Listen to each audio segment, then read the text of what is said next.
This is my story, in which I went from being apprentice Martin to earning the title of knight thanks to my effort and resilience. All my life, I had attended an average school like most people. I was studying at UNAM, where I was very happy. However, one day, as if by magic, I received a unique opportunity from the nobles of the kingdom. They offered me a scholarship to study at the Tecnológico de Monterrey. At first, I didn't know whether to take this opportunity, but like the book The Hero with a Thousand Faces by Joseph Campbell says, every once in a while one receives a call to adventure, the starting point of any story, where the protagonist feels the need to break away from routine and challenge themselves in ways they never imagined. Remembering this and understanding that it was a once in a lifetime opportunity, I decided to accept the scholarship to the realm of the nobility. Upon arriving the CCM Castle campus, I was very nervous because I was about to meet the kings of my town. However, that fear quickly disappeared when I met who, without knowing it at the time, will become my supernatural help, Sir Tony of the Energy Legion. I call him this because he said to me, I understand what you're going through right now. I come from humble origins too, but I invite you to not be afraid. I will support you so you can achieve amazing things here. In that moment, as if by magic, a feeling of calm washed over me. I was no longer afraid. Instead, I felt excited by what my main mentor, Sir Tony, had told me. Time passed, and eventually crossed my first threshold. I completed the introductory period and began the challenges I had to face in my new life. My main task was to navigate this noble environment without feeling inferior. However, Sir Tony reminded me of something also found in Campbell's book. Apprentice Martin, to adapt here, you must be willing to unlearn everything you thought you knew about this place, and open your mind and heart to whatever may come. Thanks to this support, I felt ready to begin my journey at the School of Nobility, Tecnológico de Monterrey, knowing that it would be crucial to give my best succeed. My family was proud of me because they knew that if I performed well, doors to a better life would open for them too. I was excited for the trials ahead in my first semester. Upon presenting myself to the kings, they told me that unfortunately the kingdom has been robbed of advanced scientific knowledge that was vital for leading their people into a new technological era. My mission, then, will be to recover that knowledge and return it to the kingdom within a maximum of 4 years. But, as the book says, a hero is only as strong as his team. So my first step was to find my support group, those characters who accompany the hero and play a key role in achieving the goal. I found fellow apprentices Oscar, Max, and Carlos. Like me, they came from noble backgrounds but still wanted to stand out among royalty. With them, I faced the first our test, challenges that test our strength both physically and mentally. We had to deal with the average population and prove we haven't changed. It was very difficult because envy drove many to want us to fail. One of the temptations I faced, meant to test the purity of the hero's heart, was to some lifelong friends suggested me we could succeed by taking advantage of the nobles. I immediately rejected this idea and distanced myself from them, even though it broke my heart. At one point, it questioned whether it had more the right choice.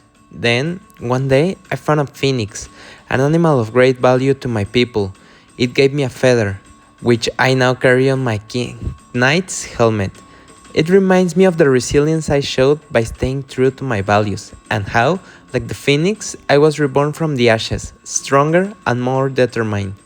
After talking with Sir Tony and my support group at the end of the second semester, I decided that the best course of action was to seek knowledge from the other kingdoms, to return even stronger to mine. After consulting the nobles, they authorized me on an expedition to one of their relatives' castles in Monterrey. Arriving at this new kingdom was a great challenge. No one knew me, I had no family support, nor my original support group. Everything was new. At some point, I wondered if I had some of the right decision. I shared these doubts and temptations with Sir Tony, who helped me clear my mind by telling me the story of a strong and wise hero, Odysseus. He said that, like me, Odysseus had to leave his homeland to learn and grow, and that what set him apart was his resilience and determination in the face of adversity. After hearing this story, Sir Tony told me, Apprentice Martin, this is a decisive trial. If you overcome it, it will greatly help you into your quest. But if you give into temptation, it could mean the end of your journey. With those words, I became aware of the gift of determination and resilience. They helped me overcome this psychological test and find a new support group in this kingdom. Nobles Desiderio, Sebastian, and Santiago. They live in Tower Sidens 3 of the realm. I felt on top of the world. I had finally found another support group to help resist the temptations of fate. But I didn't know that this time the temptation would come silently and seem harmless. Concert back in the CDMX kingdom. At first, it seemed like I could balance my responsibilities to the nobles, my quest to knowledge, and my greatest passion. But by visiting CDMX so often that semester, my academic performance declined. The nobles of the CCM realm scolded me and questioned my abilities, saying that they hadn't sent me to Monterrey just to get distracted. I felt very disappointed in myself, so I turned to Sir Tony and told him everything. He advised me to give up that hobby because it was wasting my time. I got upset and walked away from him.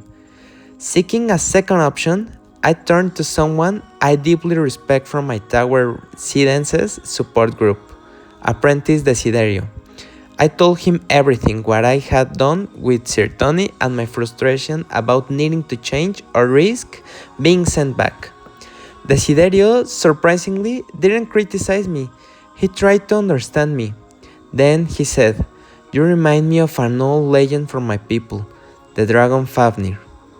He told me about this mythological creature, whose life purpose was to protect his treasure at all costs. Even if the face of danger, he stood strong and determined because he had worked so hard to gather his riches and wouldn't allow himself to be distracted. When he finished, Desiderio told me, "Like the dragon, you know your greatest treasure is the knowledge you have gained from earning the opportunity you have now. But if you're not like the dragon, if you don't resist the temptation of concerts with strength and determination, you could lose what you value most, your quest for knowledge, access to a better life, and eventually earning your title as a knight." In that moment, I felt a courage I had lost throughout the semester. I decided I will always carry with me, on my armor and in my heart, a symbol of a dragon, to remind me never to give in to temptation. Even if it once gave me a passion, I now understood what a song I love says, "Hell will always come before you grow." And even though it might seem like the story has come to an end, it hasn't, it's just beginning. But what gives me strength to move forward is the armor I've been building throughout this journey. I truly believe it has a superpower. It reminds me of the battles I've overcome, the advice I've received, and the mythical heroes and creatures I've been compared to. It reminds me, if I have already overcome all this, I'm excited to discover my full potential. Throughout this semester, I will say that my last gift has been connecting with my inner samurai. As known in myths and stories, samurai were not only brave and determined, they also followed a strict code of ethics and integrity. The last gift reminds me that if I can do things honestly, remaining true to my values, ideas, and beliefs, without sacrificing success or progress, it has changed how I view life compared to past semesters, teaching me to seek physical, mental, and emotional balance. Finally, I've begun to practice the concept of the master of two worlds, balancing the physical and spiritual worlds. Compared to my high school years, I believe I matured. I've learned I don't need to change who I am to fit in society. and what by staying true to my values, I found balance within myself. Still, one never stopped learning. Even though I found balance between both worlds, I believe I can reach goals I currently won't imagine. If I become more empathetic, that will allow me to connect with more people, and through those relationships, I will make an impact on my community, my country, and the world, providing that success is possible with integrity, care for others, and a human centered approach to leadership.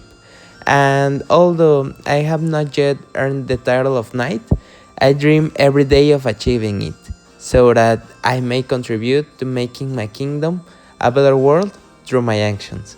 Thank you so much.